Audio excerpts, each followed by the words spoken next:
1 2 1 2 1 2. This is the orange mic. Orange mic. 1 2 1 2 1 2 1 2. 1 2 1 2 1 2. Check. 1 2 1 2 1 2. So this is your one song. We good to go? Everybody. From me to you, like I 1 told 2 you. 1 2 1 2 1 2.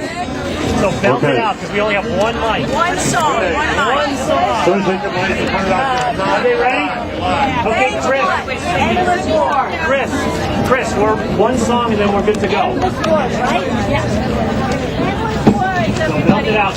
1 2 1 2 1 2.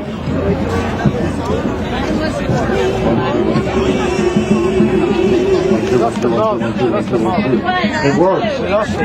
Sing. We shall not pay for endless wars. We shall not pay for endless wars. We'll pay for jobs and health and education. Not for endless wars. We don't want Obama fighting endless wars. We don't want Obama fighting endless wars. We should all tell the president at WhiteHouse.com, no more endless wars. Congress work on health care, not for endless wars. Congress work on new jobs, not for endless wars. We want to work on opportunities at home, not for endless wars. Let's all work together, home from endless wars. Let's all work together, home from endless wars. We should bring all the troops home from those wars right now. No more endless wars. No more endless wars. No more. No more. Give it up for the Raging Grannies!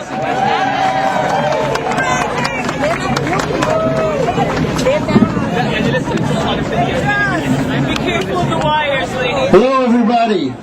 If you're a speaker and you haven't signed in yet, please come to the tent on the side of the truck and do so. And if Jose Vasquez is here, please come up now. My name is Joe Lombardo. I am a co-chair of the United National Anti-War Committee, UNAC, which initiated this demonstration. I want to welcome you to the new, revitalized anti-war movement. We are here to protest the wars in Iraq, Afghanistan, Pakistan, and Libya. And we are being joined today in Kabul by a demonstration in solidarity organized by students. We are being joined today in the 5 major cities of Pakistan, organized in solidarity with our action. We are being joined today in Manila by people at the American Embassy protesting the U.S. wars. We are being joined today in 10 cities across Canada. Tomorrow we will be in San Francisco.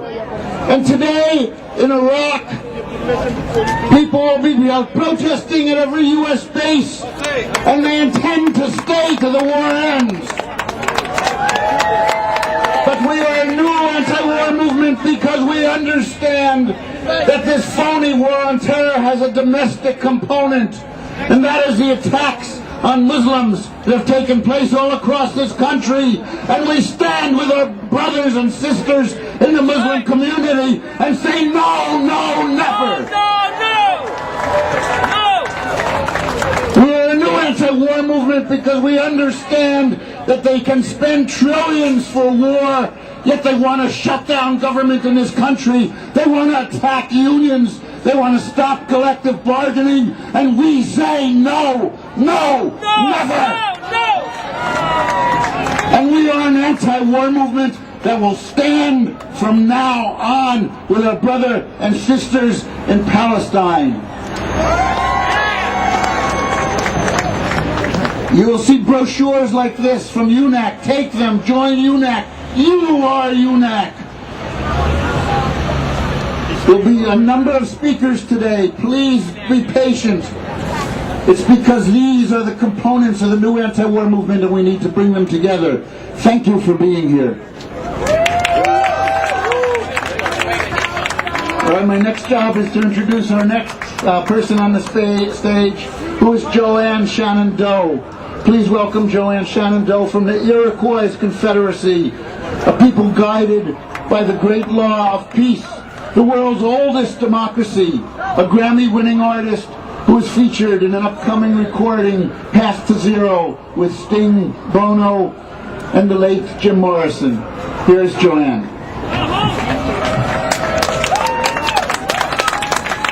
Sego Skenango. My name is Digaliwakwa, which means she lifts the voice. And I'm honored to say that to be here today is a blessing.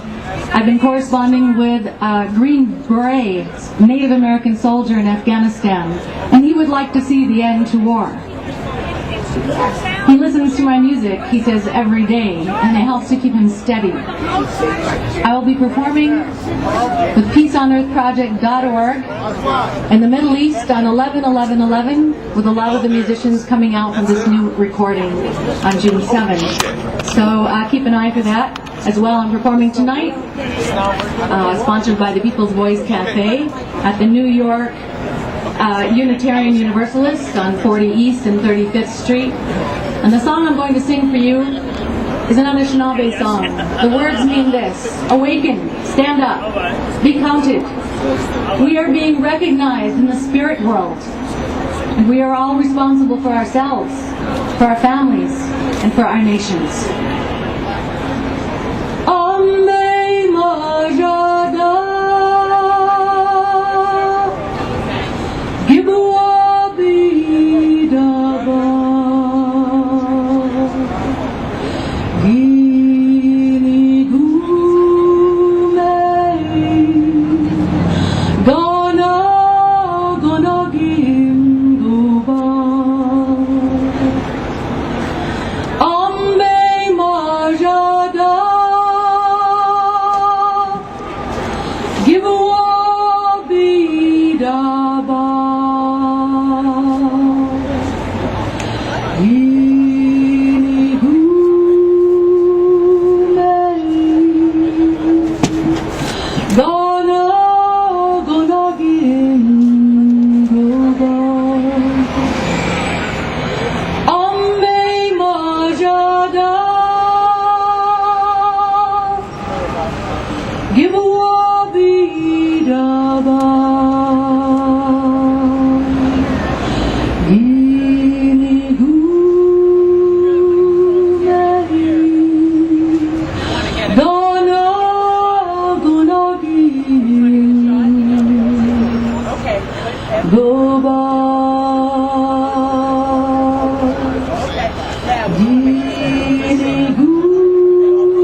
That's the first time she sang from the back of the truck, but it won't be her last. Zainab Alani is an Iraqi-American poet and peace activist with more than 40 members of her extended family currently living under occupation in Iraq and or has refugee status in neighboring countries. There's my friend Zainab Alani. Today I'm here to read a letter from one of my people addressed to the great empire. Dear Empire, I'm the grounded war refugee that somehow landed on your shores yesterday. Empire, I don't know why you crossed the seas to make war in my homeland. You said you came to free my people. I watched you kill them, one by one. And I am to be grateful to you, Empire. You threw me a rope in the pit of hellfire you started around me when you could have let me perish with the rest. I have to be grateful, great Empire. I'm alive when my mother, father, and 3 of my siblings are gone. Tell me, Empire, what did my people do to deserve what you have done to them? Tell me, great empire, when did we dishonor or threaten your people? We do not even speak your language. Give me a reason so I may sleep at night. I have not slept in 1,001 nights. Give me a reason, why did you destroy my country? The day I left my homeland, I met one of your own, empire. He too did not know why he had landed in my homeland and why he was being asked to kill strangers one by one. He had no reason to give to his wife and daughter, and he too had not slept in 1,001 nights. And now I'm here, empire. This land is strange. The people are mostly kind, but they are not my people. They do not speak my language. They do not know our ways. They do not appreciate I have a history. And some of them even scorn my religion.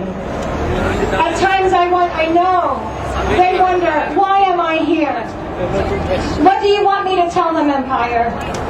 Give me a reason so I can tell them.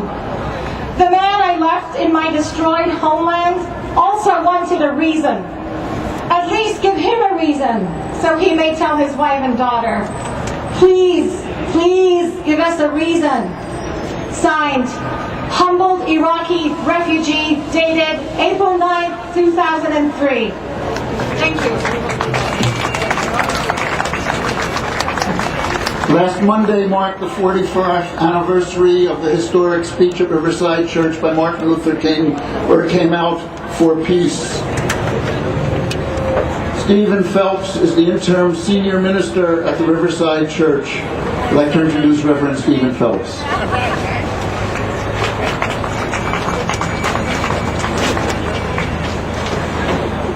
I am not just plain anti-war. When I see that bumper sticker that says, war is not the answer, I want to ask, well, what is the question? Could we have answered Hitler with less than war? I'm not a pacifist.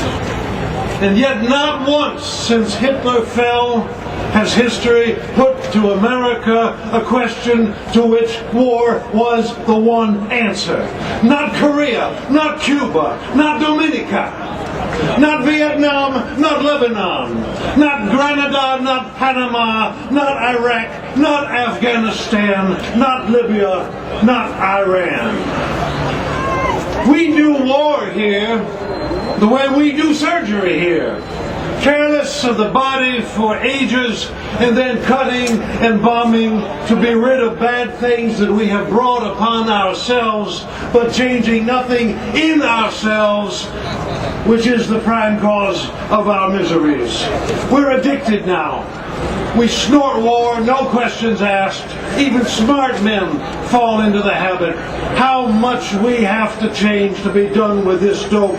It's not just ain't gonna study war no more. It's ain't gonna study fast money no more. Ain't gonna study cheap gas no more. No more cheap labor. No more racist prisons. Bad medicine. Bad food.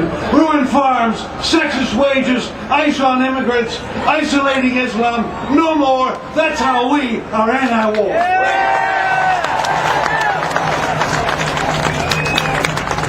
The next person who will speak and share for the next section of the program is Imam Abdul Malik Mushahed.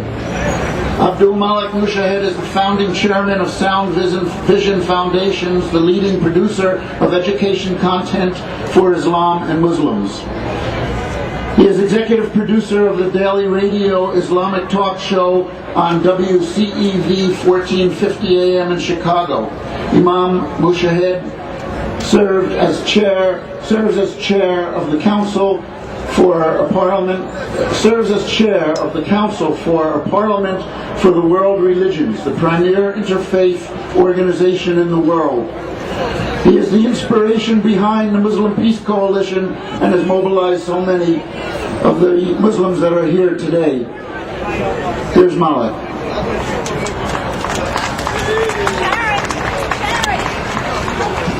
Assalamu alaikum, peace be with you.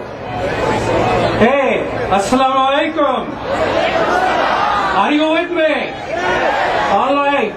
As we gather here today, 44 years after Dr. King's Riverside speech, I wonder if we would ask why his dreams are once again turning into nightmare.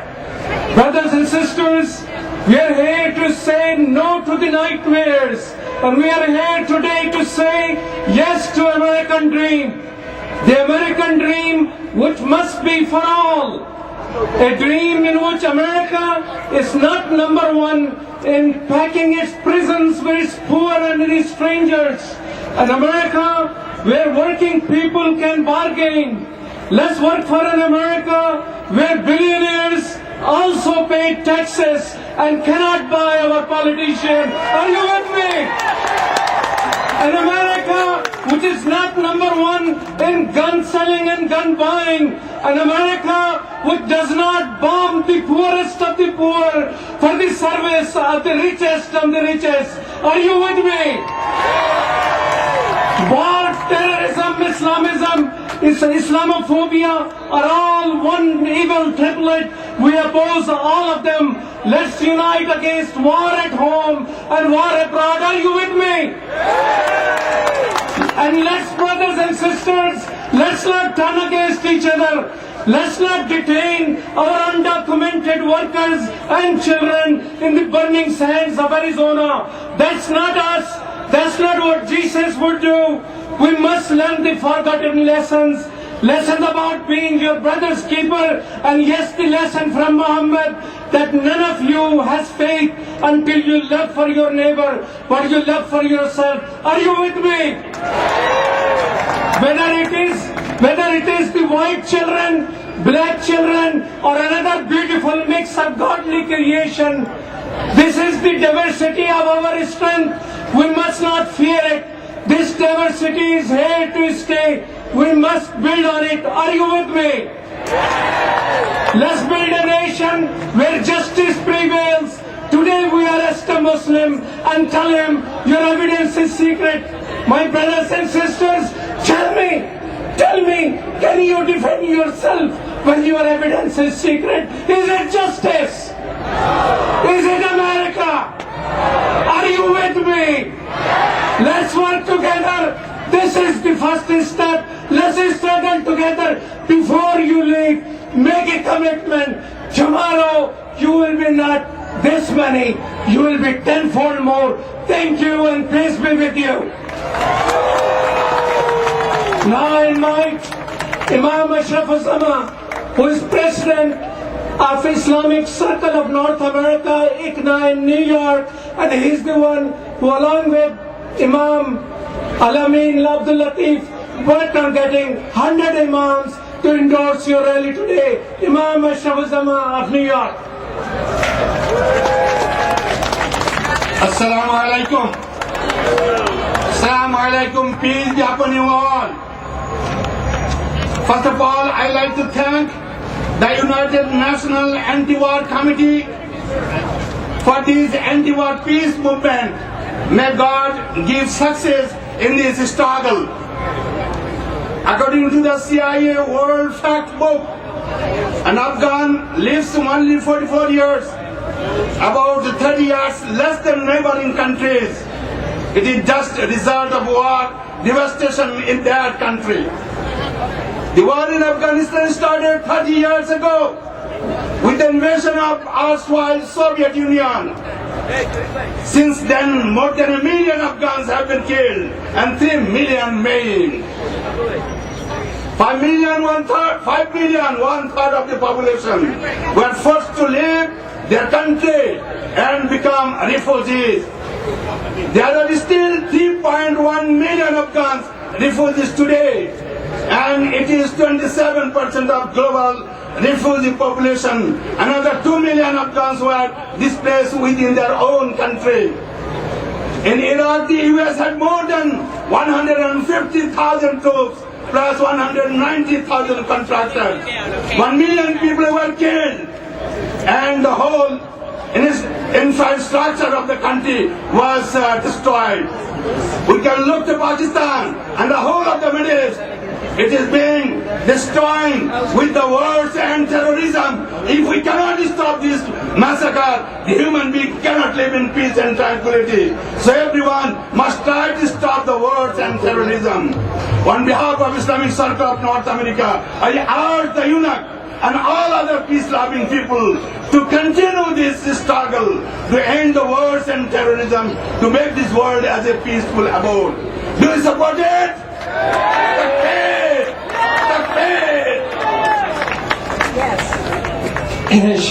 New York has 400,000 Muslims and about 200 places of worship. All of them has a council, and the council's president is Imam Abdul Latif Al-Amin. I invite Imam Latif Al-Amin to speak.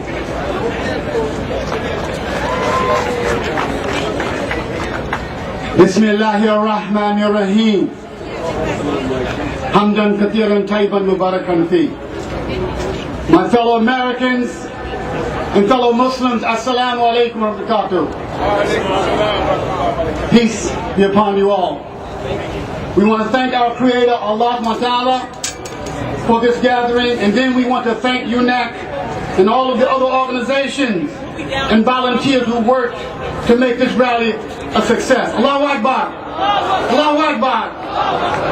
Today, we are here to express our outrage and condemnation against war, terrorism, and Islamophobia, and also to discuss and speak to the myriad of political, social, and economic injustices and problems facing our nation: immigration, jobs, healthcare, just to name a few. We want to keep pressure, or we must keep pressure on the government to end the illegal and unjust wars first and foremost, due to moral and humanitarian reasons. Allah subhanahu wa ta'ala, He says in the Quran, take not the life that Allah, God, has made sacred. And He has said, and whoever takes the life unjustly, it as if he has killed all of humanity. Most of the victims and casualties of war are civilians, not soldiers. The idea of collateral damage is a myth and a deception. 20th century wars have taken the lives of over 100 million people, and 62 million of those people were men, women, and children who were civilians. Concerning terrorism, war is terrorism, and terrorism is war. Do you agree? It is war on civilians.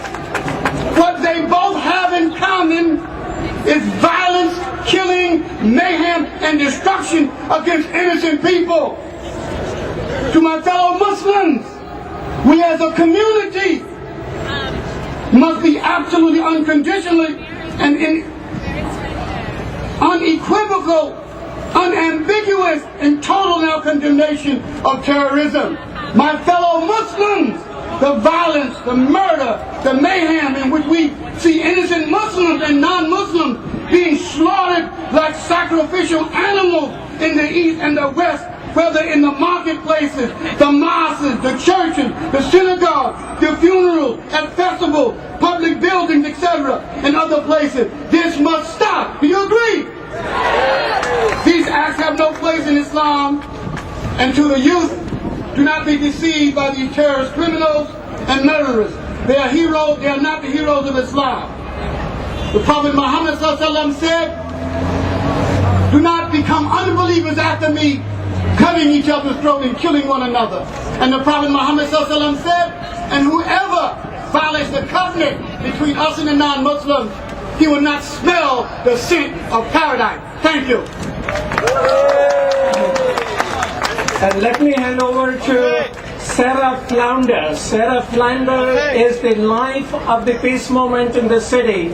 She is the founding member of the United National Anti-War Committee and a director of International Action Committee and author of 10 books. Please welcome Sarah Flounder.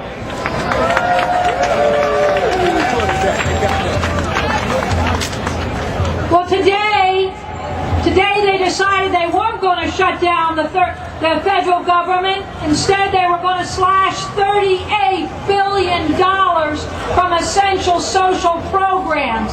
That's their compromise solution. And it's a crime against everyone here, everyone across the U.S., because the solution is to shut down the wars, shut down the foreign bases, shut That's what we need to do. Instead, there's always billions and billions of dollars for new wars. We say shut down the wars and not our cities, not our unions. I'm so proud to stand here today with the United National Anti-War Committee, UNAC, because we need a movement that's strong, determined, militant, and unified. We need to stay in the streets like they did in Foley Square, like they did in Wisconsin. We need a movement, yes, that opposes war, a new war in Libya, and no to the threats on Iran. All this is war for oil. It's not humanitarian, it's war for corporate power. We need to stand with Palestine in the face of a new Israeli attack, and we need to stand with our Muslim sisters and brothers. New wars abroad are justified by new attacks and threats here at home. We have to stand with our immigrant sisters and brothers and stand against racism and for legalization. We need a united movement, and if everyone here is for unity, we need to know it doesn't just happen. Unity has to be consciously built, because everything in this capitalist society is about creating division, keeping us divided through racism, bigotry, and fear, and directing our anger at those who have less and not more. Unity, it has to be consciously built, and we want to ask everyone, if you're for unity and solidarity, I want to ask everyone here to return in 3 weeks. In 3 weeks, May Day, May 1st, and stand in solidarity with our immigrant sisters and brothers right here in Union Square. Stand with our immigrant sisters and brothers. May Day where? Union Square. May Day where? Union Square. May Day where? Union Square.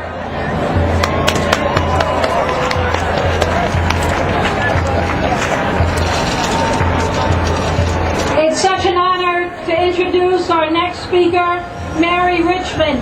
She's the president of the Capital District Now, National Organization for Women. She directs Access TV 18 program titled Feminism in a Time of Tyranny, and she's an active member of Bethlehem Neighbors for Peace. Mary Richmond. This is what democracy looks like. You are part of the movement. We are America. Not those people who pretend. Not those people who mask their greed to take more than their share, like a batterer beating his wife and pretending to the public that it's okay. I will not accept the America that we show the rest of the world. We are currently in 5 wars: Palestine, Afghanistan, Iraq, Libya, and the largest war, the war to end all wars, class war. 1/2 of our federal budget goes to corporations that profit from war. They allow systematic racism, sexism, homophobia. They've made poverty a crime. While we pay taxes, large corporations get away with not paying anything. They have no conscience. We, American people, need to hold them accountable. We need to say to them, it's not okay. As Republican leader John Boehner stands up and makes remarks to the National Life Convention and Natural Right for Life Convention in Pittsburgh, saying that it's okay for us to take the rights away from women to choose.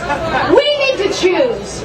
We need to stand up and say that killing doctors who allow women the right to choose is wrong. It's terrorism, domestic terrorism. Of all the women that have lost jobs in this recession, post-recession, 99.6% are single heads of household women. We need to take democracy back into our hands. Thank you.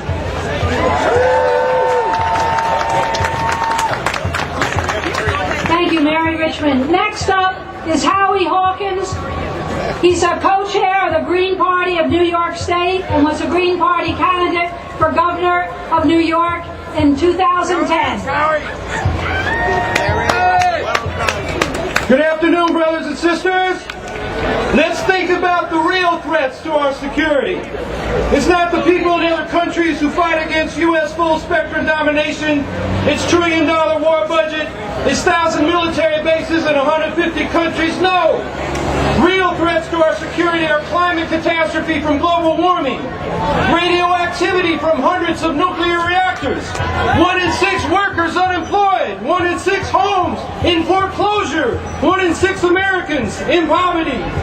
The real threats to our security flow from capitalism and its insane drive for growth by any means necessary, by the dispossession of people and the destruction of nature the world over. The real threats to our security flow from the two-party structure of corporate rule that protects this system. In the Green Party, we say it is time to change this system. It's time to convert the resources of the military-industrial complex into a multi-trillion-dollar, multi-year Green New Deal, to employ the unemployed, to stabilize the climate and the people's needs. It's time to take the power away from the corporate rulers and their political representatives in the Democratic and Republican parties. Brothers and sisters, it's time to declare our political independence. It's time for the peace, labor, and environmental movements to run our own independent candidates. It's time to build the independent power we have to change the system and build peace, justice, and a sustainable environment.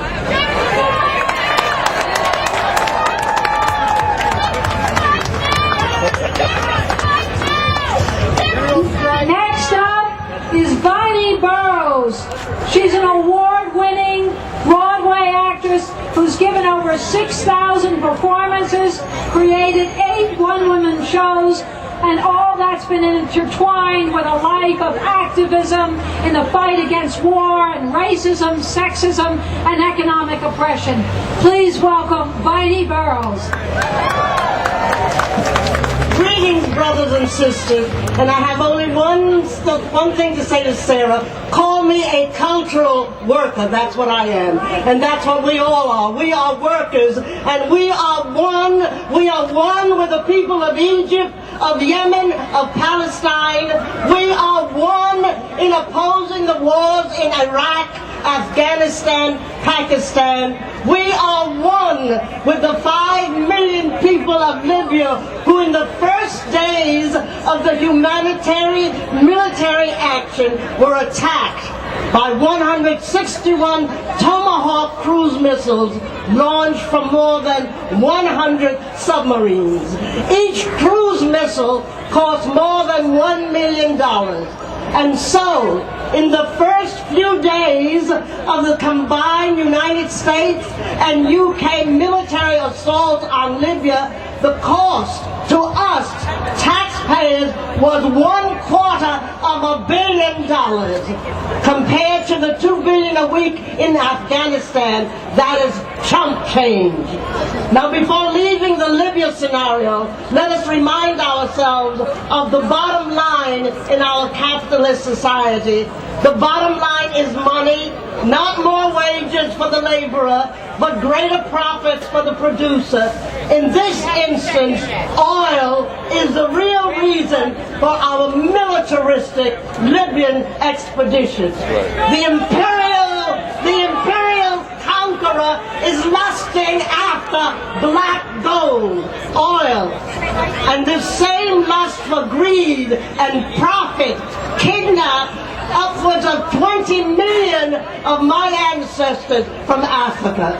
The transatlantic slave trade built up the great cities of England, Liverpool, London. Slave labor, free labor made the United States cotton king and laid the foundation for the giant we were to become. Black gold from Africa as free labor, and black gold today with the control of the vast reserves of oil.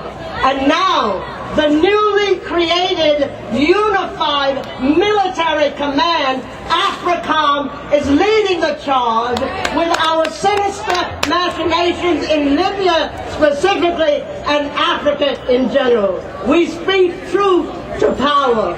We are one. Thank you, Heidi Burroughs.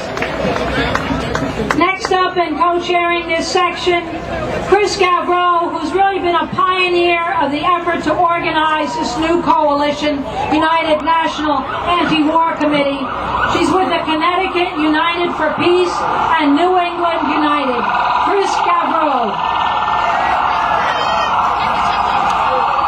Today we see the birth of a new anti-war movement, a movement born out of outrage by the threat of a new Operation Cast Lead, a movement that recoils in horror from the Pentagon's activation of AFRICOM, its African Command, to facilitate the taming of the Arab Revolution, to facilitate the continued U.S.-European corporate proxy wars in the Congo and other sub-Saharan nations.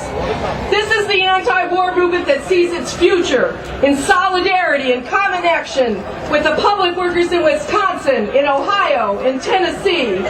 This is the anti-war movement that understands clearly there will be no end to Washington's fake war on terror until every Muslim American is free from the fear of state-stoked Islamophobia, free from the fear of FBI surveillance and entrapment, free from unjust preemptive prosecutions, from the horrors of solitary confinement in the communication management units hidden around this country. A movement that does not shy away from the other wars, the war on the U.S.-Mexico border, now more militarized than ever, and the site of thousands of civilian deaths. A movement that understands the war on the African continent is paralleled by a war on the community that has been so systematically incarcerated in the U.S. that commentators call the process the new Jim Crow.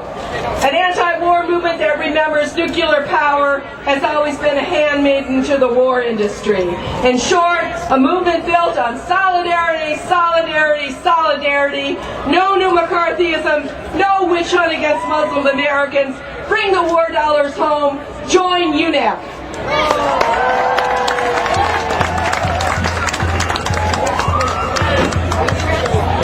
I am now going to introduce one of our featured speakers, Vijay Prashad. He's the author of 11 books, most recently the award-winning title, The Darker Nations, A People's History of the Third World. He's a frequent contributor to Counterpunch and ZNet. Good afternoon, comrades. Even George Washington, I'm being blessed by him as you all are. आदमी था बड़ी मुश्किल से इंसान हुआ. We were people with great difficulty. We became human. We are human. The warmongers are not human. The future is ours because the present is unbearable. The present is unbearable because of the habits of war. There are habits of war because the property prefer to spend our surplus paying for their wars. They prefer to use our surplus to manage the turbulence of a system that is congenitally turbulent. The system is congenitally turbulent because the property own everything and we work for them. They prefer to spend on war rather than on public education, public health, public transport and jobs. They prefer to spend on war because if they spent on public education, public health, public transport, they fear that we will create a culture of solidarity. And they fear a culture of solidarity more than anything else. They prefer a culture of war and a culture of distrust. Afghanistan, Iraq, Palestine and Libya. Many of our friends are confused about Libya.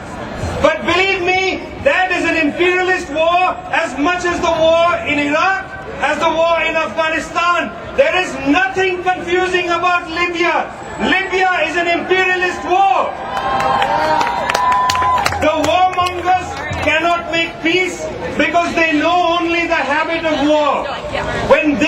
the word negotiation, they mean war making. When we use the word negotiation, we mean peace and justice. When they say negotiation, they mean war. When we say negotiation, we mean peace. The future is ours because the present is unbearable. The present is unbearable because of the habits of wealth.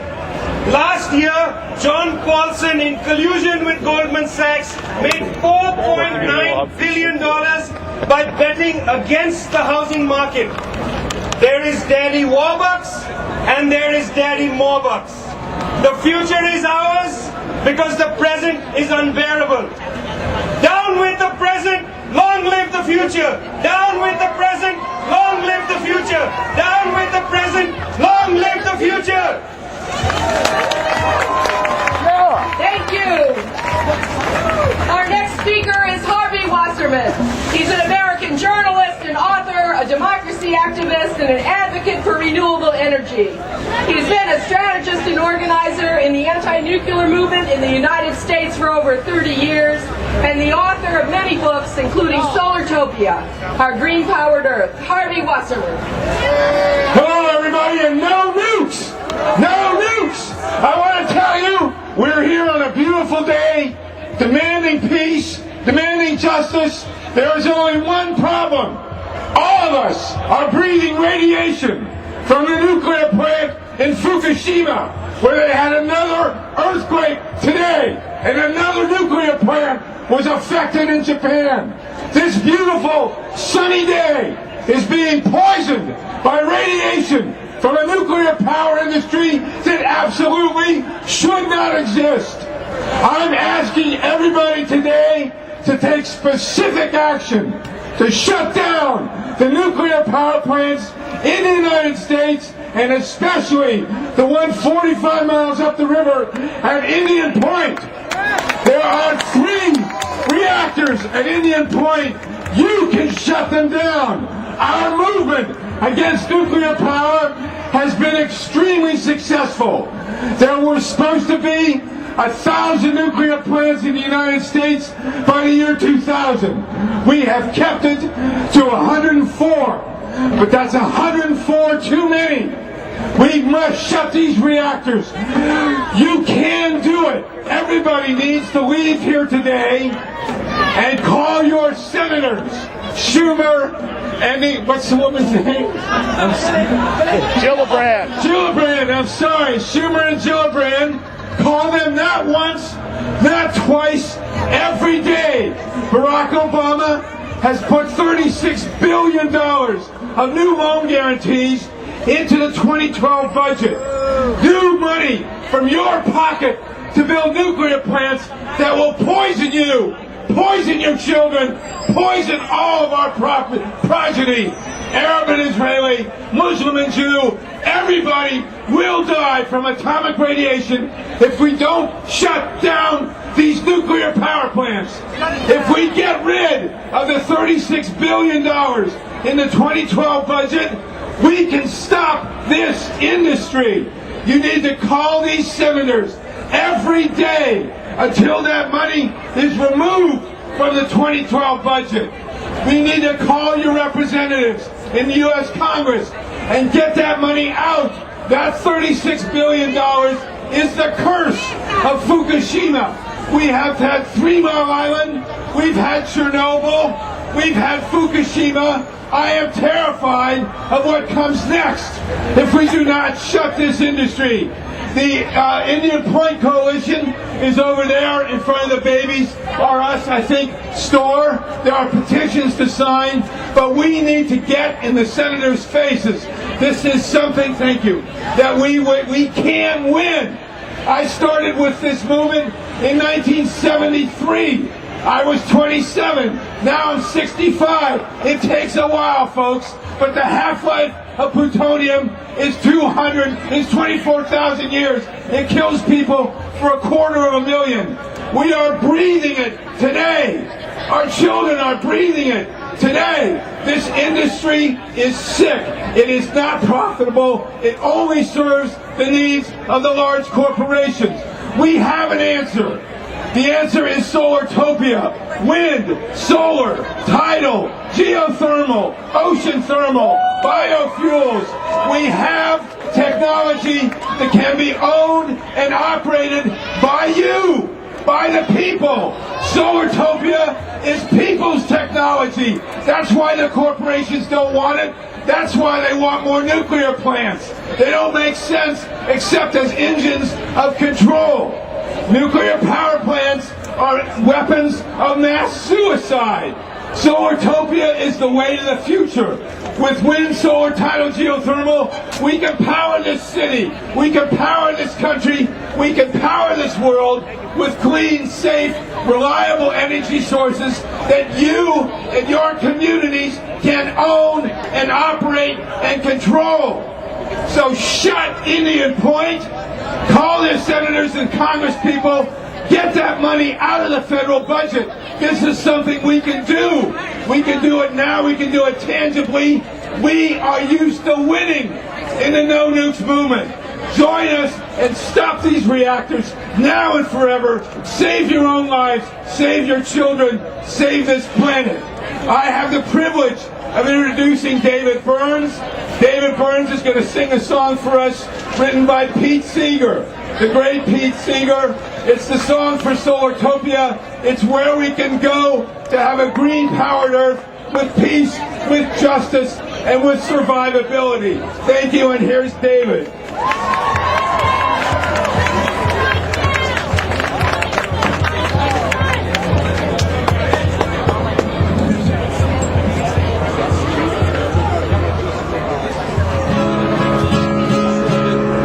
Please sing with me. Don't you know we're gonna have a solartopia, solartopia, solartopia. Don't you know we're gonna have a solartopia all over God's green world. Was there an Adam? Was there an Eve? Or did we evolve from what we conceived? Either way, we got what was needed when the sun shone down on a garden of Eden. Don't you know we're gonna have a solartopia, solartopia, solartopia. Don't you know we're gonna have a solartopia all over God's green world. Well, we bit that apple, the garden was lost. We had to work to pay that cost. That's when we went digging into the ground and started to burn many things we found. But don't you know we're gonna have a solartopia, solartopia, solartopia. Don't you know we're gonna have a solartopia all over God's green world. Well, we multiplied, we needed more. The rich got rich, the poor got sore. The fuel ran scarce, the price jumped high, and so we gave nuclear power a try. But don't you know we're gonna have a solartopia, solartopia, solartopia. Don't you know we're gonna have a solartopia all over God's green world. The nuclear plants were built with haste. Too many flaws, no place for waste. And so from Seabrook to Shoreham Town, we got to shut those new plants down. But don't you know we're gonna have a solartopia, solartopia, solartopia. Don't you know we're gonna have a solartopia all over God's green world. Now we're fighting wars over oil and gas. No matter who wins, they will not last. The earth is scarred, the planet is warming.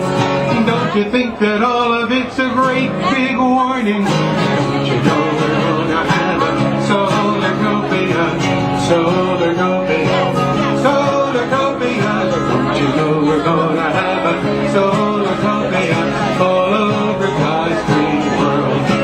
We will learn to power our from our magnificent star. It's a gift to share that's always been given, that falls down to earth like rain from heaven. Don't you know, Solatopia, Solatopia, Solatopia. Do you know we're gonna have a Solatopia all over God's earth? One more time, don't you know we're gonna have a Solatopia, Solatopia, Solatopia.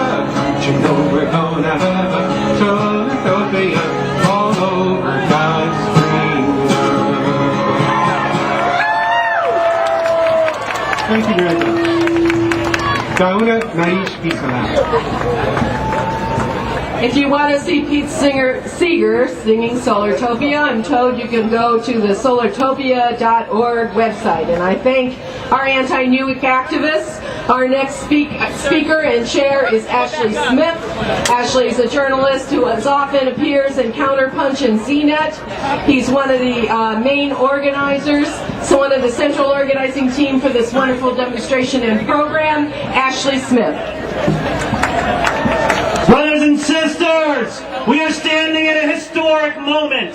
The winds of revolution are spreading across the Middle East, toppling an evil dictator in Egypt, challenging another evil, and toppling a dictator in Tunisia, challenging all the U.S.-backed dictators. It's even spreading into Iraq, where Iraqis are occupying U.S. military bases in protest for that unending occupation in Iraq. In Palestine, Palestinians are rising up against the evil occupation of Palestine by Israel. Even here in the United States, the winds of resistance are blowing across the Midwest, from Wisconsin to Ohio, in opposition to the war at home that's attacking unions, attacking workers, trying to divide and conquer us. We have to join that wind of revolution and resistance. We have to rebuild a united national anti-war movement. That's what UNAC has set out as its goal. Many people thought Obama would bring us peace. He has not. He has brought us occupation, bombs, and unending war. We have to build an independent anti-war movement no matter who's in office. And we have to be clear what our demands are. We want to bring all the troops home now. We want to stand up against Islamophobia. We want to cut off U.S. aid to Israel. We want to stop the war on Libya. And we want to get the U.S. out of the Middle East, the U.S. out of Africa, the U.S. out of everywhere, so we can bring those war dollars home and invest it in what we need here at home.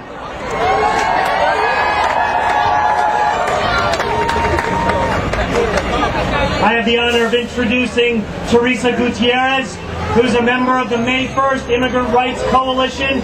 She will be translating for Victor Toro's spouse. Victor Toro is a co-founder of La Peña del Bronx, a Chilean activist facing deportation and a member of the May 1st Coalition. Give it up for these speakers. ¡Sí se puede! ¡Sí se puede! ¡Sí se puede! Estamos en tiempo de guerra, las guerras domésticas y las guerras internacionales. Pero todos los que estamos aquí estamos contra la guerra, contra las injusticias, contra las deportaciones, contra todo lo que nos oprime, contra este sistema. We are at a time of war, a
presidente y le decimos al señor Obama, si él viaja con su suegra, con su mujer, con sus hijos, nosotros no queremos que dividan nuestra familia.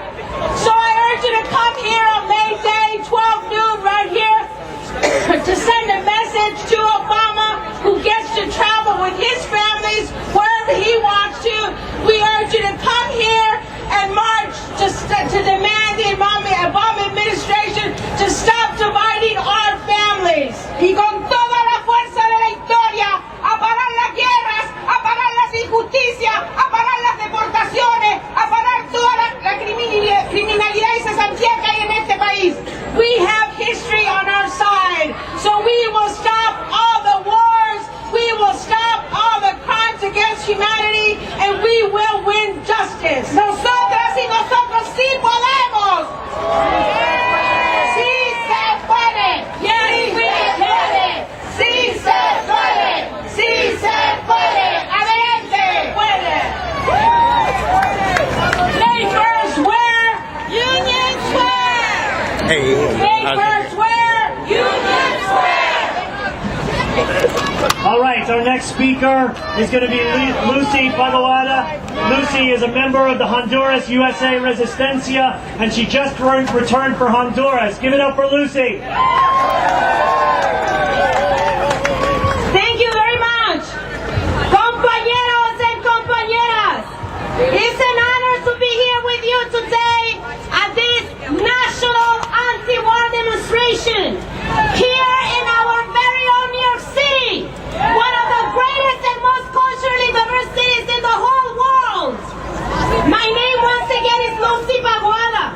I am a teacher. I'm a citizen of Honduras and an official delegate of the National Resistance Front in my very own country, Honduras. I stand before you today to tell you that my country, Honduras, was a victim of a U.S.-made military coup on June 28, 2009. This coup has shed a lot of blood on my people. Many killed, tortured, and disappeared. The women raped by the Honduran army and the police. An army and police that is permanently being trained and financed by the government of this country. Romeo Vázquez Velázquez, the general who led the military coup, is a graduate of the School of the Americas, also known as the School of Assassins. The worst of it is that these crimes remain in absolute impunity. Many Honduran citizens are also in exile, such is the case of our constitutional president Manuel Zelaya Rosales.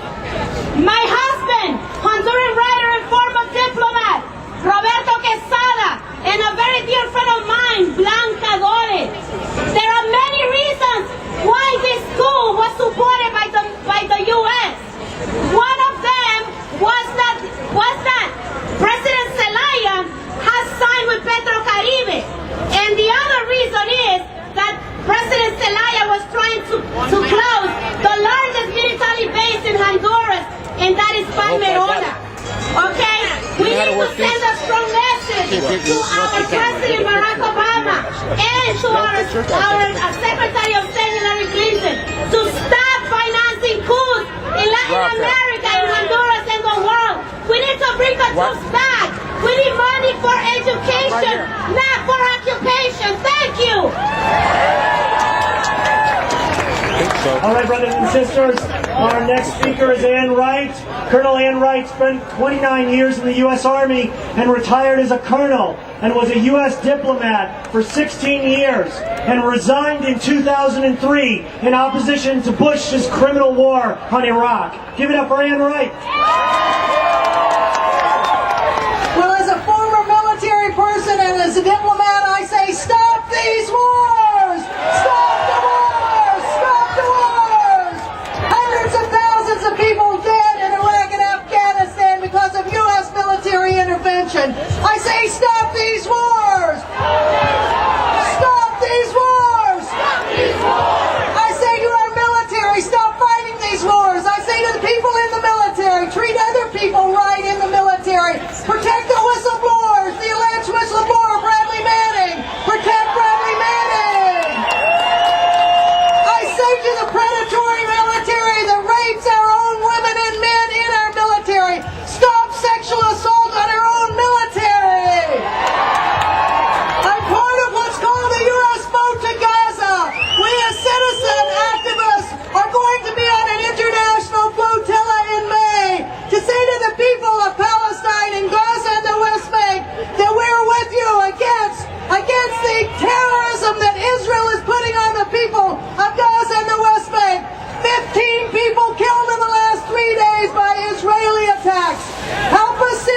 message to the people of Gaza. We have a campaign, write a letter to the people of Gaza, and we will take it on the U.S. vote as a part of the international flotilla. Stop the wars! Stop the wars!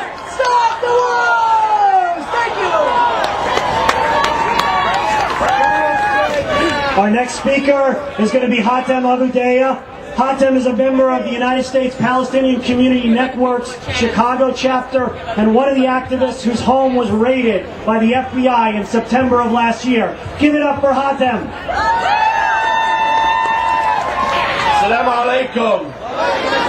Free, free Palestine! Free, free Palestine! Free, free Palestine! Free, free Palestine! End the occupation now! End the occupation now!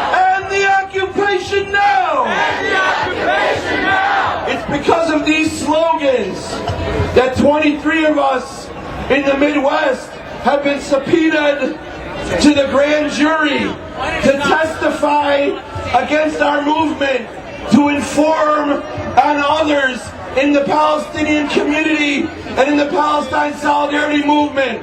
And all 23 of us have said that we refuse to testify to the grand jury. We refuse to allow the criminalization of this movement by this government.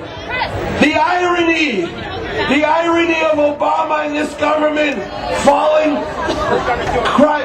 falling all over themselves to say that they support the Arab Spring and they support democracy and freedom in the Arab world, when our own citizens here, people here from all social justice movements, starting with the Black Panthers in the 60s and 70s, the Chicano Liberation Movement, the environmental rights movement, the women's rights movements, have always been repressed by this grand jury system and this Department of Justice system that they're trying to do to the 23 of us.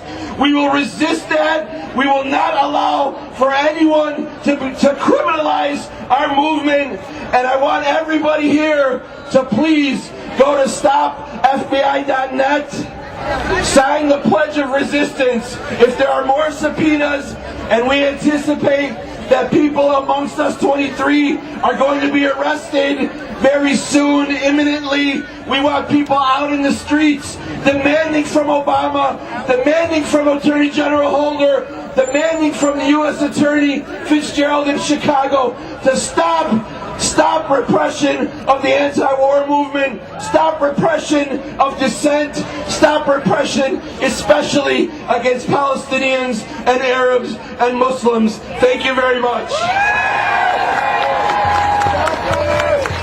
All right, our next speaker is going to be Alicia McWilliams. She's the aunt of David Williams, one of the Newburgh Four, who was arrested and preemptively prosecuted. Give it up for Alicia McWilliams.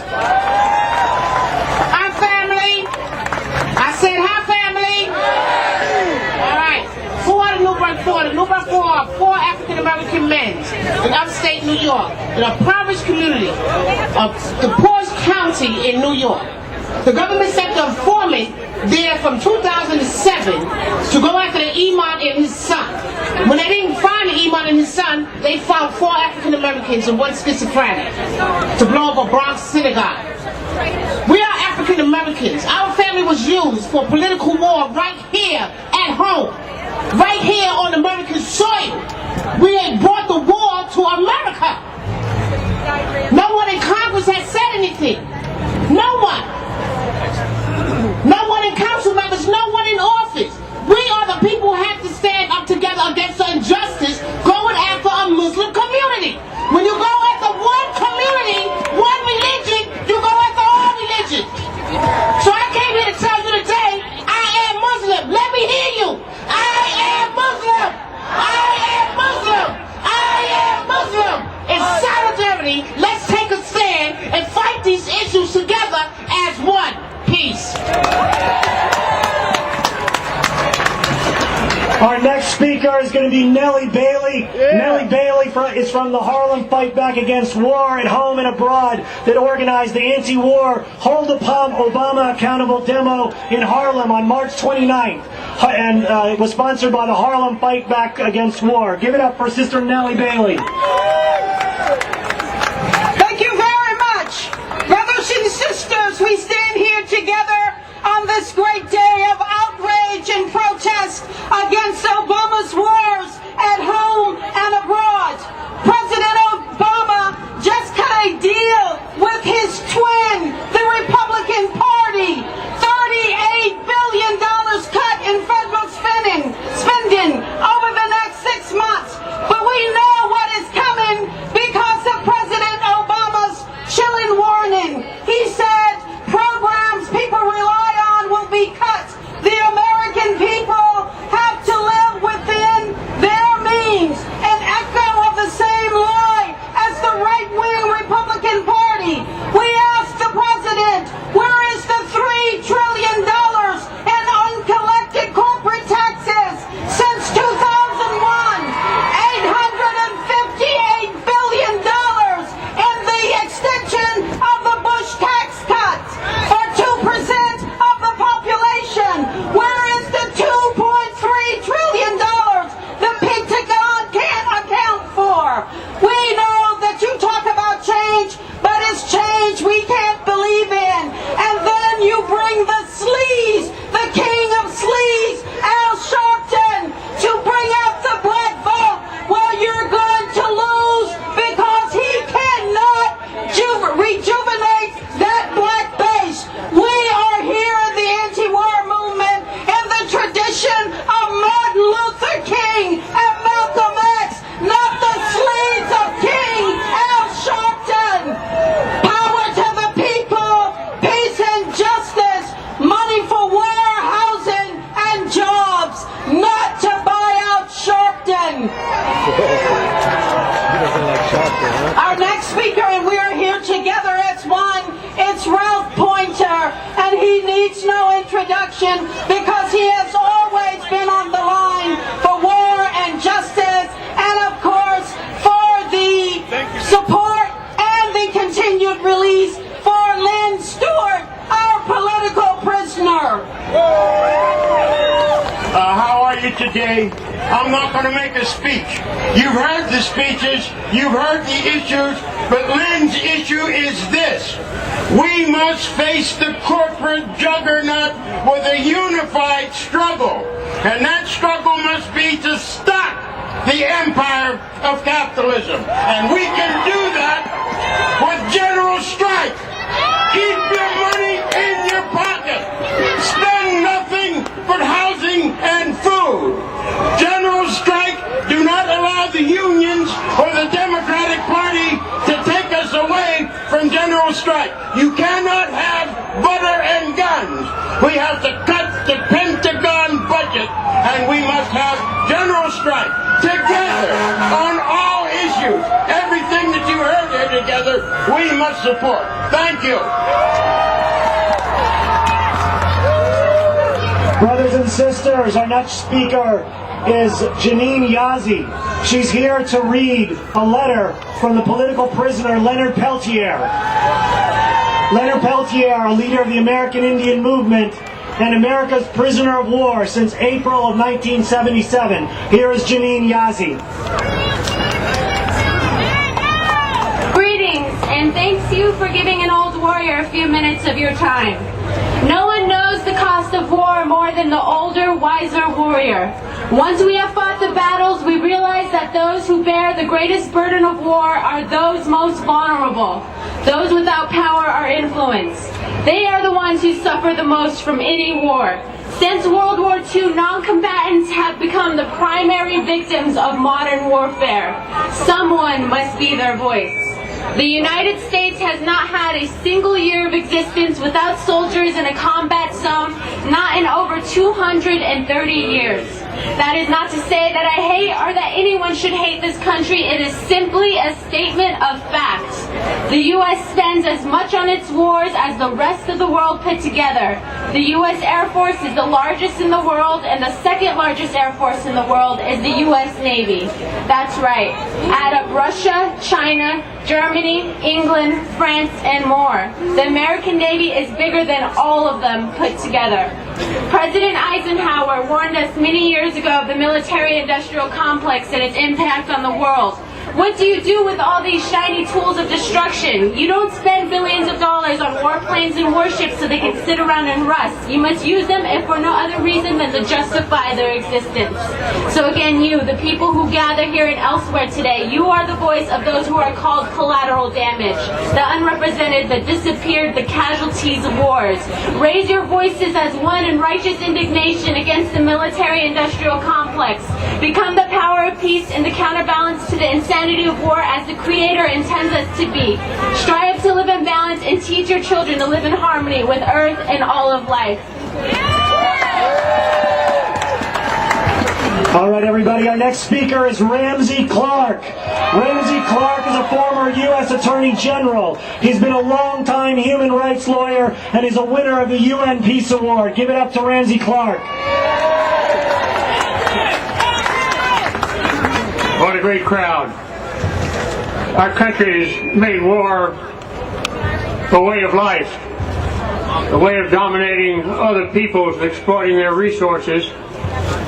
And you and I have to end that. All my life it seems, and it's a long one, it seems like we've been at war one way or another. But now we're making a vicious habit of it. Just take the Arab countries in recent years. How long has Palestine suffered because of our military support for Israel? How long has Iran been threatened by us? How long dominated? 25 years under the Shah because we wanted their oil. Look at what we've done to Iraq. I don't know if any people ever suffered so long in so many ways since the day we invaded Iraq. Look at what we're doing in Afghanistan, Libya right now. And how do we treat the people of our country with information? How many have ever seen a copy of the Green Book? I doubt if any of you ever have. There's one right there. You know it calls for equality of women and prescribes means for it. You know it calls for the liberation of economic poverty of blacks in Africa and civil rights for them in the United States. That's why they don't find it in our bookstores. It's called freedom of press here. We've got one thing we have to do. Did you see that ridiculous circus in the Congress talking about how we're going to close down the government? We'll close down the hospitals, let people die. What we have to do if we're going to turn this around is cut our military budget. That's the secret. Let me tell you, until we cut it by 90%, we won't be safe and the rest of the world will get killed. We've got subs at sea right now that could obliterate the planet. Do we realize that? The Triton II Pacific Fleet alone could hit 500 cities with a million population or more like that. Bombs are unimaginable. We build them, they're at sea, they're ready to fire. We've got to stop that. We've got to stop it by stopping spending for military causes. Peace.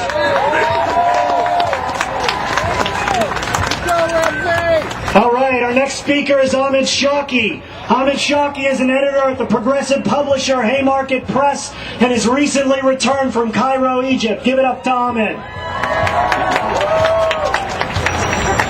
Brothers and sisters, when George W. Bush launched the attack on Iraq in 2003, he said he didn't have to pay attention to the anti-war movement and that the Arab street was dead. That is to say that Arabs and Muslims in the Middle East would not rise up, would not oppose U.S. intervention, would not fight the U.S. war in Iraq. In the last few months, all the Arab streets have spoken on this question.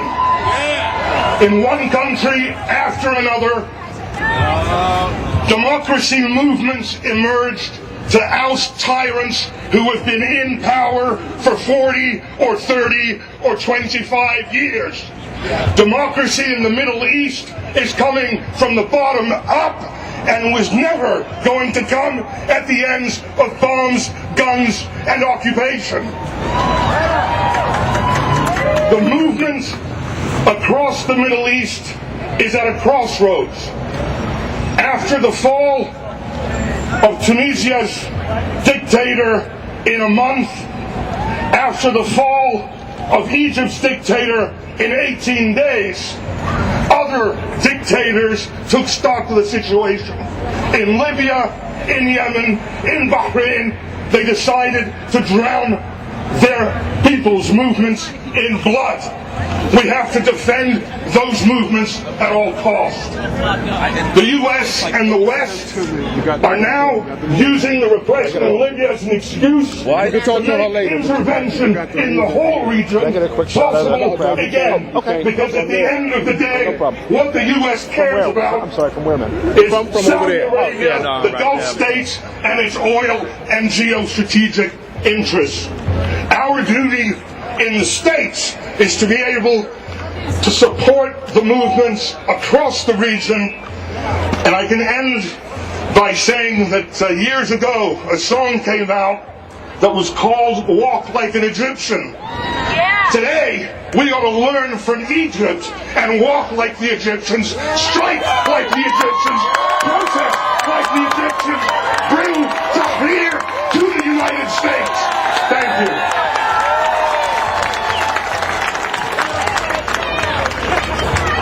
All right, our next speaker is Pardis Kebriai. Pardis is an attorney at the Center for Constitutional Rights, where she has defended the rights of men detained at Guantanamo and challenged other war on terror policies of the Bush and Obama administrations. Give it up to Pardis.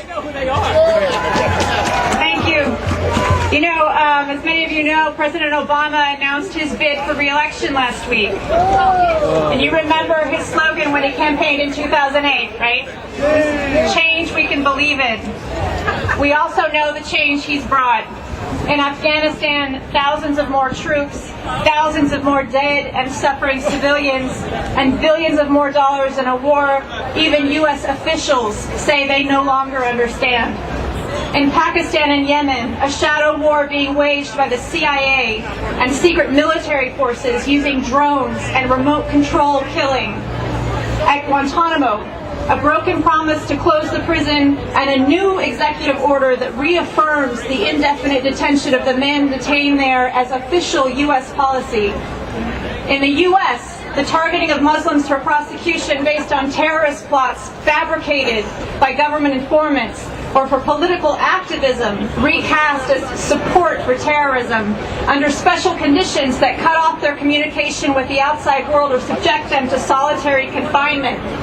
Globally, the administration's continued refrain of a state of war against al-Qaeda and undefined associated forces that would permit the capture, the detention, and even the killing of anyone deemed an enemy anywhere.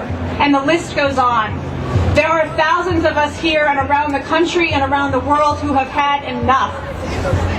As a former community organizer, and if nothing else, a politician up for re-election, President Obama should know that our voices matter. Let's make our voices louder and demand to be heard. Thank you.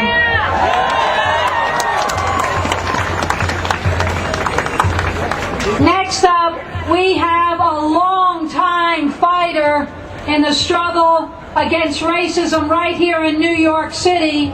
New York City Councilman Charles Barron, also a leader, a founder of the Freedom Party, and their candidate for governor in 2010. Charles Barron. Freedom Party!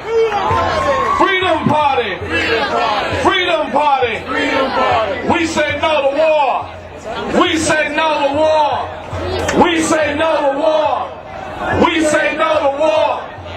Brothers and sisters, if they want to declare war on poverty, declare war on racism, declare war on capitalism, declare war on imperialism.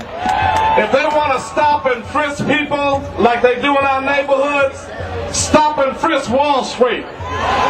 Stop and frisk those crooks on Wall Street to see if they got toxic derivatives in their attaché cases. To see if they got Ponzi schemes in their attaché cases. To see if they got predatory loans in their attaché cases. The people of the world are rising up. They're lucky we staying behind the barricades today. There's going to be a time where we're not going to have any barricades. There's going to be a time where they're going to be from 1 to 4. There's going to be a time where we're not going to follow no police or anybody else. There's going to be a time when the people rise up and say this land belongs to the Native Americans. You robbed it from them, and now we're going to make sure that peace comes to this earth. We're going to make sure that you know that Barack Obama, you're wrong. U.S. out of Libya. We don't want you spending our money on bombs. You can give us a black president all you want. We are saying he's wrong. We're going to fight, and guess what? The masses, we're going to win. History's on our side. Straight ahead, Freedom Party. Thank you, Charles Barron. Next up, from the People's Organization for Progress in Newark, New Jersey, Larry Adams, who's also the former president of the Mail Handlers Union. Larry Adams. Power to the people. Power to the people. Power to the people. And on April 9, power to the people means support the Iraqi resistance. Power to the people means long live the resistance of the Afghani people. Power to the people means on April 9th, U.S. out of Libya. No more blood for oil. Long live the people's resistance. We're glad to be here with you today. And all forces who fight against imperialist war at home and abroad. And we today are building concretely, step by step, united front for justice to defend the interests of the masses of people. And we stand with you. U.S. out of Libya, U.S. out of Iraq, U.S. out of Afghanistan, U.S. out of Pakistan. Power to the people.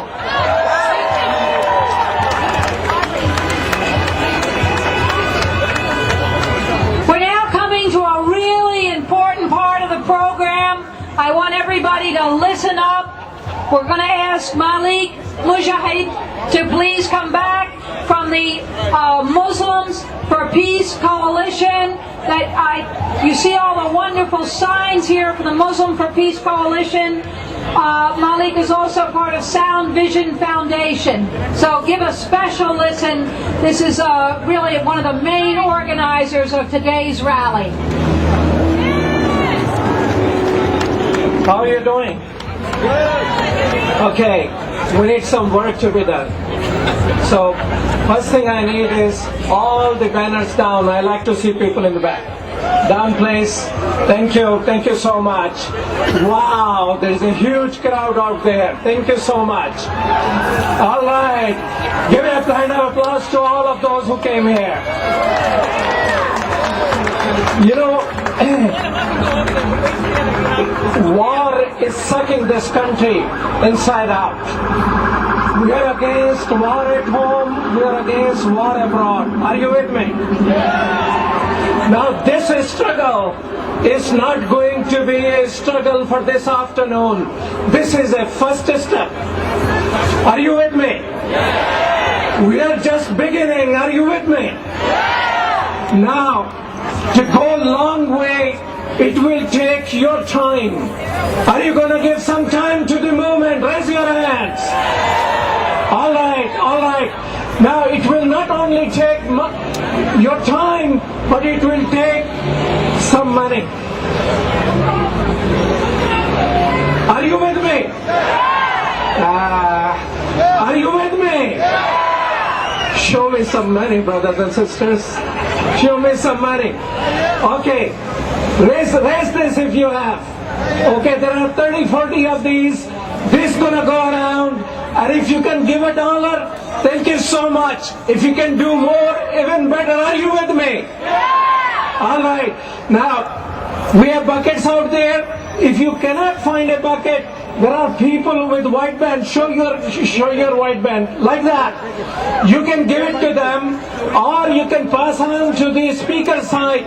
You see, to organize, it takes some money. You get this truck, you make these banners, you print flyers, all of that take money. This is a struggle we're gonna win. Last time a person stood up in 2008 saying that I am gonna stop war. I spoke against the war. Do you know that guy? Yeah. He took us for the ride.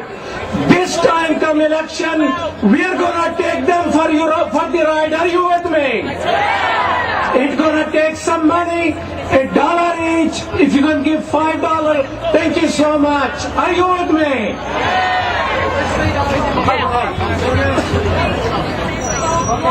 All right, brothers and sisters, while you're giving generously to UNAC, we have a special guest at our rally today, Omar Barghouti. He just got off the plane from Palestine, from occupied Palestine. Omar Barghouti is a human rights activist involved in the civil struggle to end oppression and conflict in Palestine. He is a founding member of the Palestinian Campaign for the Academic and Cultural Boycott of Israel. And his new book, Boycott, Divestment, Sanctions, the Global Struggle for Palestinians' Rights, has just been released. Give it up for our special guest from Palestine, Omar Barghouti. Thank you very much. I thank UNAC for inviting me and for connecting so many domestic and international struggles, connecting the dots so that we can see the fuller picture.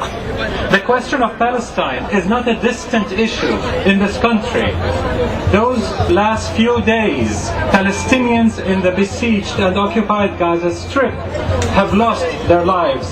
Many have been maimed. They were bombed by US weapons, US airplanes. It's your tax money that's doing the killing, the maiming, and the dispossession in our country. Our oppression has "Made in the USA" written all over it.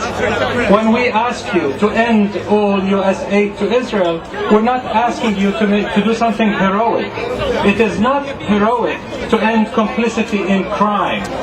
It is decency, basic human decency, and a moral obligation to end your partnership in crime. So we're called, but in order to push government and Congress to end all aid to Israel, we need to build a movement from the grassroots up, like we did during the South Africa anti-apartheid struggle, which I was proud to be part of.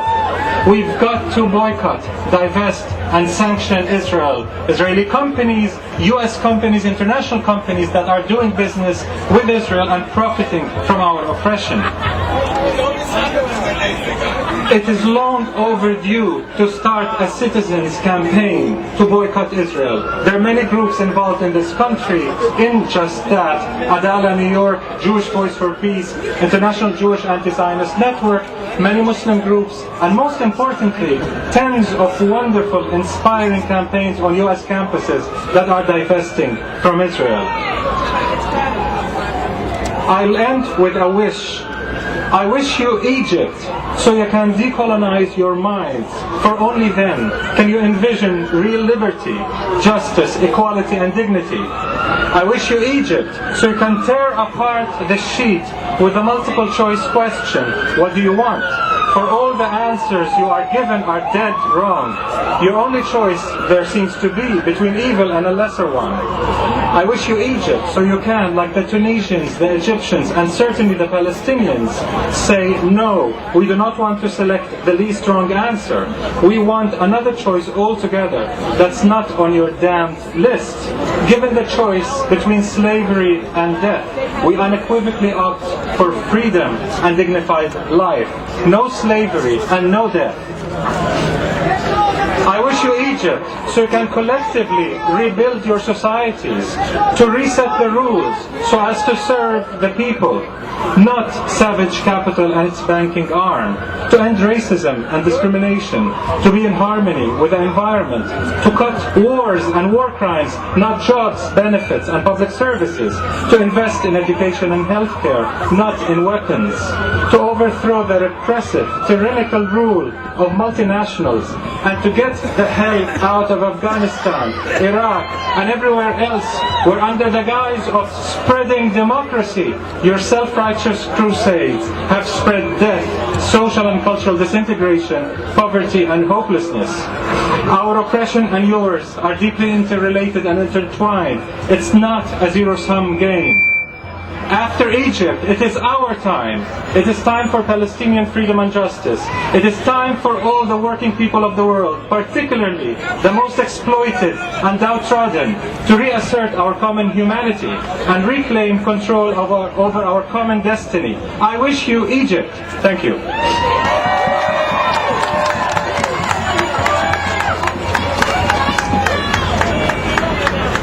I want to describe a little bit more of the day because soon we're going to march. We're going to march down Broadway. We're going to march to Foley Square, to the federal building, and the courts and the jails. It's an important march, and we're going to be forming up very soon. There will be a second rally at Foley Square. So everybody stay tuned. We're going to soon be gathering the signs and the banners. The next speaker is Larry Holmes. Larry Holmes, a long-time anti-racist, community activist, a leader of Bail Out the People, against the banks who get it all and the people who get none, and a leader of Workers' World. Larry Holmes. Sisters and brothers, I only have a few seconds, so I wore my Che Guevara shirt. It comes from Cuba, not from the Gap, because I thought that was a way of telling you what my program is. It's your program too. I have a concern I want to take up with some of you. We all know that the war against Libya is about oil, right? About imperialism and colonialism. Well, when it started a few weeks ago and we called the demonstrations, some of y'all didn't make it. So what I'm asking is, the next time there's a demonstration against the war in Libya, not all the wars like this one, are you going to make it? You sure? Okay.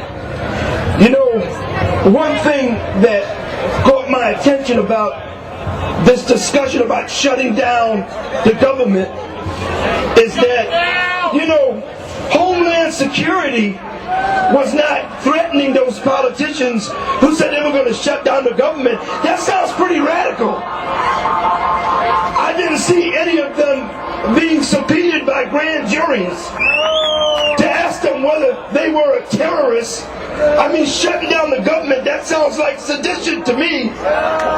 So we should learn something. Maybe in order to get somebody's attention to stop these endless wars, we need to shut down something. Shut it down. Shut it down.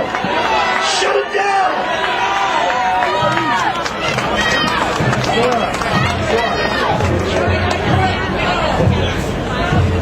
Next up, Zora Ahmed, here to speak on behalf of the Pakistan Solidarity Network, a group that helped to raise flood relief funds for Pakistan and to mount opposition to U.S. military intervention in Pakistan. Zora Ahmed. Good afternoon. It's wonderful to see so many people. There's so many examples of the U.S.'s intervention in Pakistan. They supported military dictators in 58, 77, and again in 1999. But today, the most egregious instance of U.S. intervention are the CIA drone attacks. Let's just be clear. We don't drop a bomb in L.A. to get one person who may or may not be a militant. But this goes on every week in Pakistan, and as many as 2 attacks on any given day. We need to end this war on the Pakistani people, and we need to end this war of terror. Thank you.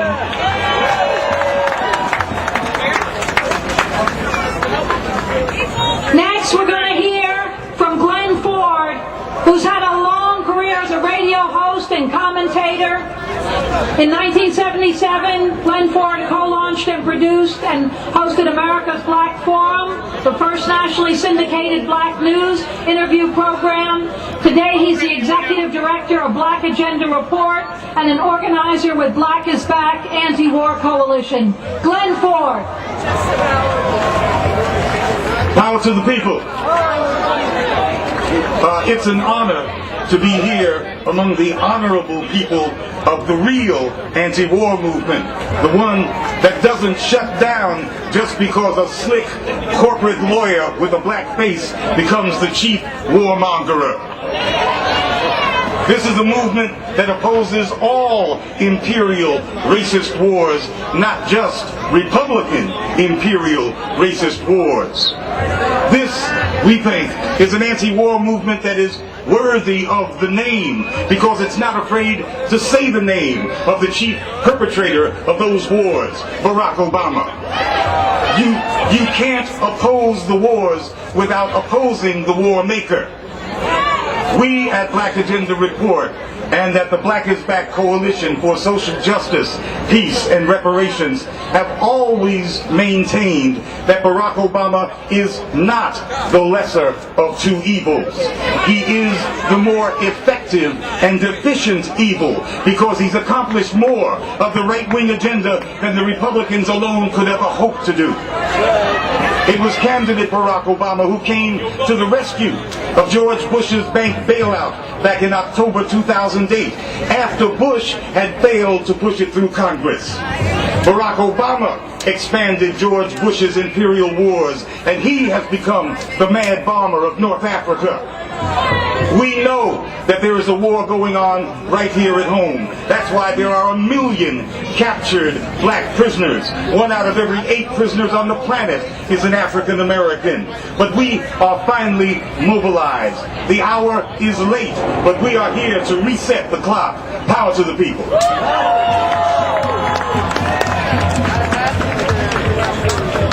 I want to ask everybody with these red buckets, make sure you're putting the donations in the red buckets and then bring them to the truck or bring them over to the entrance of where we'll march out at 14th and Broadway. So if you're a collector, bring the buckets either to the truck or to the entrance on Broadway when we march out.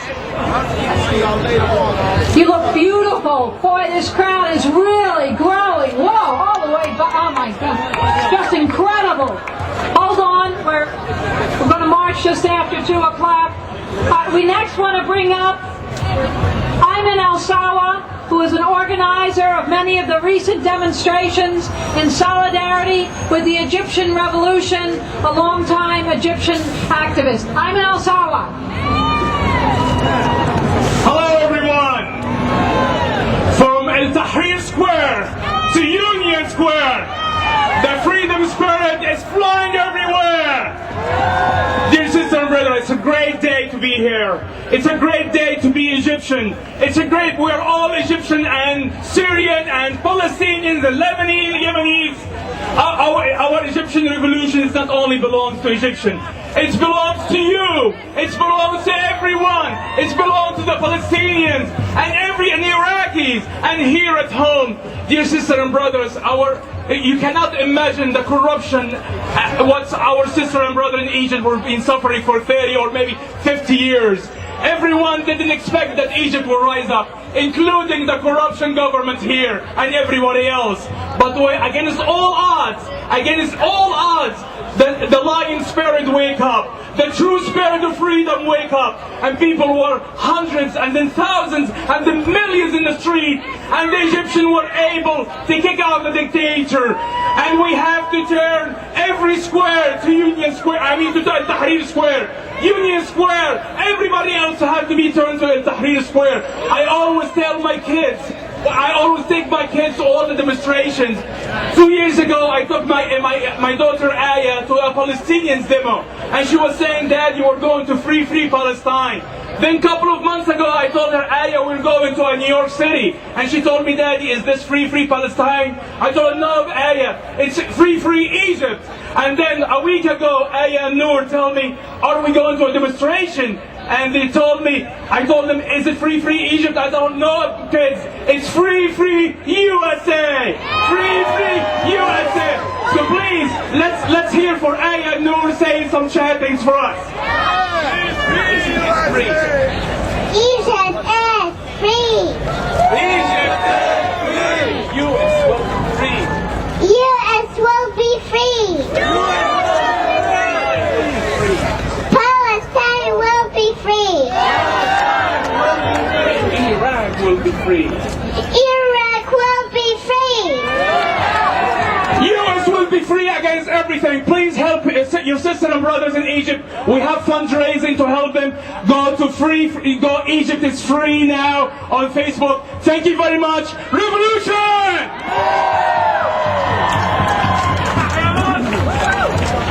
We want to ask Tony Aronstein to come up to the stage, and also for the marshals to please take the positions for the march out. Let me next introduce to chair the next section, Simi Ahmed. She is the co-chair of the New York chapter of the